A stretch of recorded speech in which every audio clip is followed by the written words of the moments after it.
apostolate are encouraging. And I assume that you're going to have some questions or maybe some suggestions yourselves. So we're going to take a break right now and come back in just a couple of minutes. So please stay with us and have your questions and comments for Father Robert Fox. Thank you.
Welcome back, family. Good to have you here. We're with Father Robert Fox of the Fatima Family Apostolate. And for those of you who are in Radio Land, I want to read out to you some of the information where you can get the information. You can get a hold of the Fatima Family Apostolate at www.fatimafamily, as one word, all small letters, FATIMAFAMILY, so fatimafamily.org. And also, you have a magazine that you put out, right? The Immaculate Heart Messenger? Yes. All right. So we've got some information on that. If you want to get a hold of that, you can get the number at 1-800-721-MARY, Mary. So 1-800-721-MARY, and you can get this magazine and some of the information. Well, we've got a call. We've got some folks here in the audience. I'll start off with the audience. First of all, we have a questioner here. Where are you from? I'm from Sioux Falls, South Dakota. Wait a minute. It's a little close to where you're from. You're not a shill, are you? What's your question?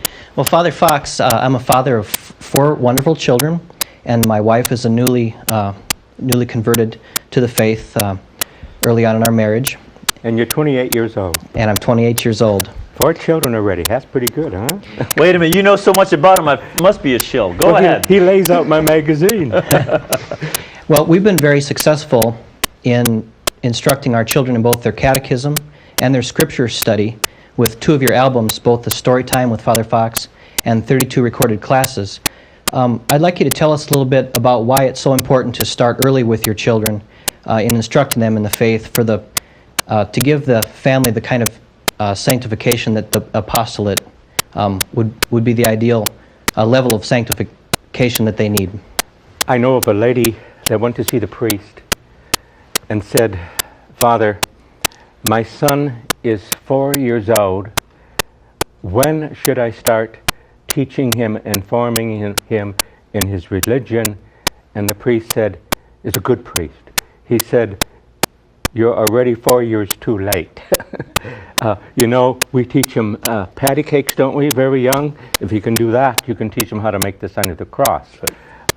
I remember after the Second Vatican Council, when the liberals start taking over the catechetical business, they said, "Oh, you don't teach, we don't really teach any faith in any detail until they're teenagers. Otherwise, they're all bored, you know, by the time they get to be teenagers.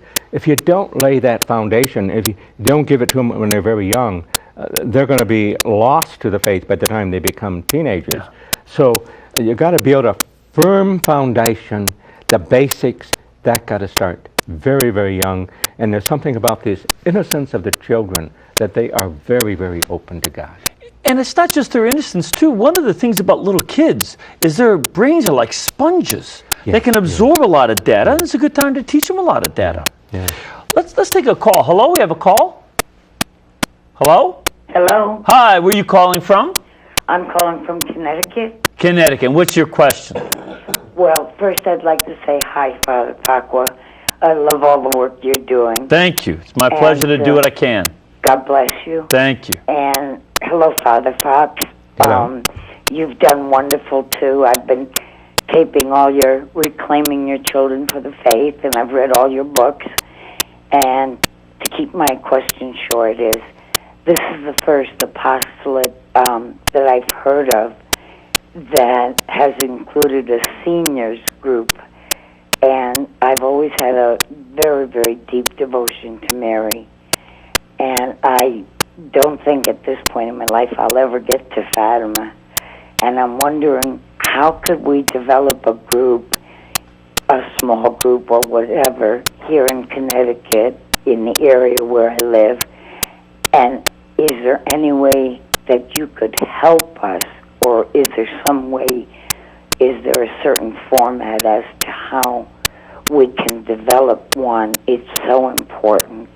And my devotion to Mary has grown even deeper thanks to our Holy Father and to you.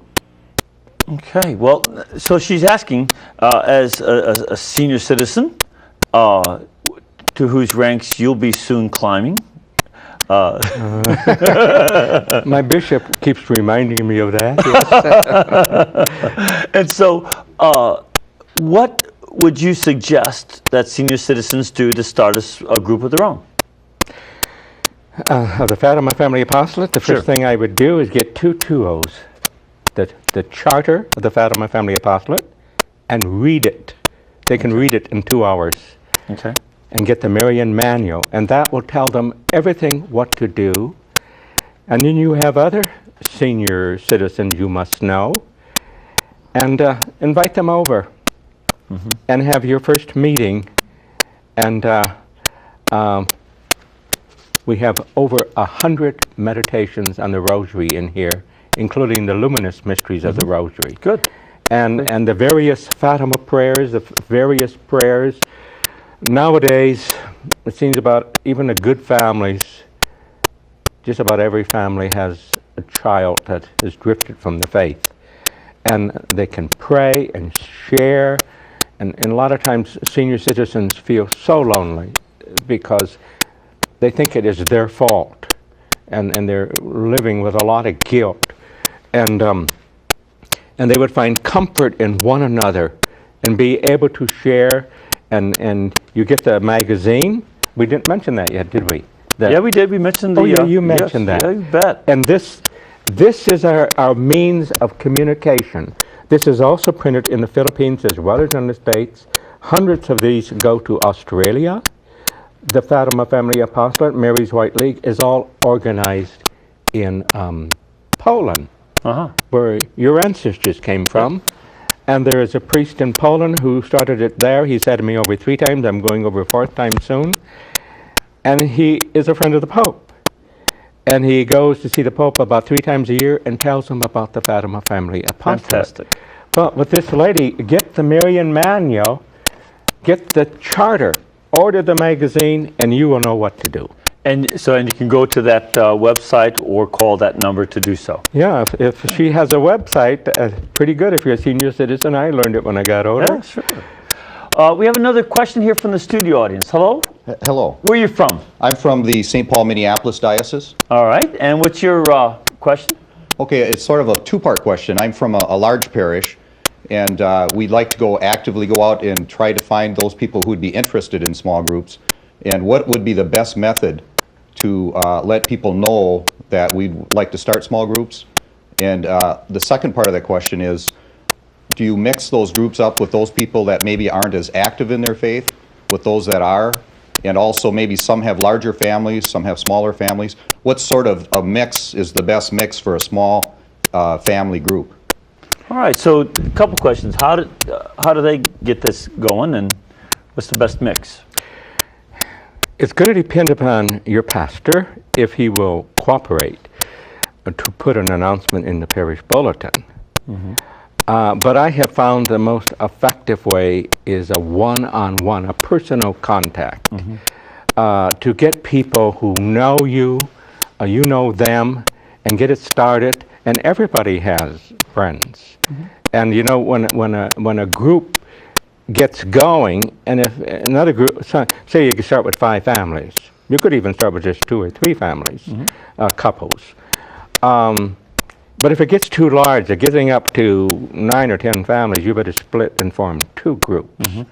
The idea is this, mainly this personal contact. And he asked something about the best mix. I didn't quite get that. Yeah. In terms of, I assume the best mix of young and old, I guess the different age group mix. You know, some years ago, in the Twin Cities, you got where that is now? Yeah, the northern Twin Cities, Paul, yes. that's where he came from? Yeah. There was a grandma and a grandpa well into their 60s. They became what we call in here the contact couple.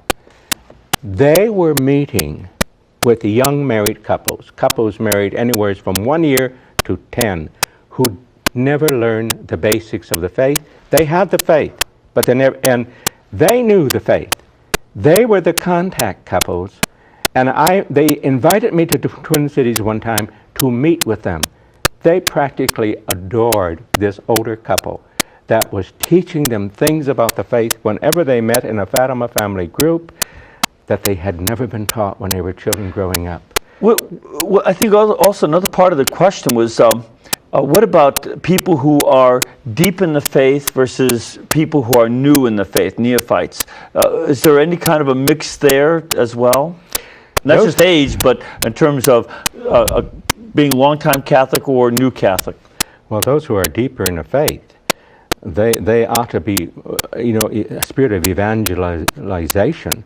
They should be most concerned and patient with those who are weaker. They should be, without putting the others down, should be helping elevate them, lift them up. Yeah, yeah. You know, I like also your idea of having, if you get too many families together, you split and form smaller groups. It reminds me of a saying of St. Teresa of Avila about religious. We used to quote this in the novitiate. Religious are like fertilizer. You spread them out and they make things grow. You put too many together, it's a pile that smells. We have another question here from the audience. Hello? Hello. Too deep for me. Hello. Where are you from? I'm from Los Alamos, New Mexico. Los Alamos, New Mexico. Beautiful area. Thank you. And what's your question? Father Fox, could you please say something about the role of Mother Mary in bringing Christian unity to God's family? So a good question about Mary and unity. Is Mary something that divides Christians, or is she a source of unity? You've heard of the word atonement, at-one-ment. You know, we're right in the week of Christian unity now, started at the Graymore Fathers. And they have always stressed that our Blessed Mother is very key to Christian unity. She is the mother of the church. And the Pope's recent apostolic letter on the Rosary, the year of the Rosary, he said some fear that the Rosary is not good for ecumenism. Right. And he said, if it is prayed properly, it's a gospel prayer, it's Christocentric. If it is prayed properly, understood and taught properly, it would be a source of unity. First of all, it's a source of unity for the individual family. And I like where he said, when mother and dad and children get together and pray the Rosary together, you find it very much easier after that to look one another in the eye. I thought that was very precious. But she is the mother of the church. She is the spouse of the Holy Spirit. And if we could also, you know, inform our non-Catholic friends about the real role of Mary, and if they came together with us, I'm sure the Rosary series that you have, a lot of people, I know a lot, I have been to several parishes when I get there in October come, and I teach them how to pray the Rosary properly, meditate on the mysteries. When I have funerals, at the wakes, I always lead a meditated Rosary. Lots of people are hearing for the first time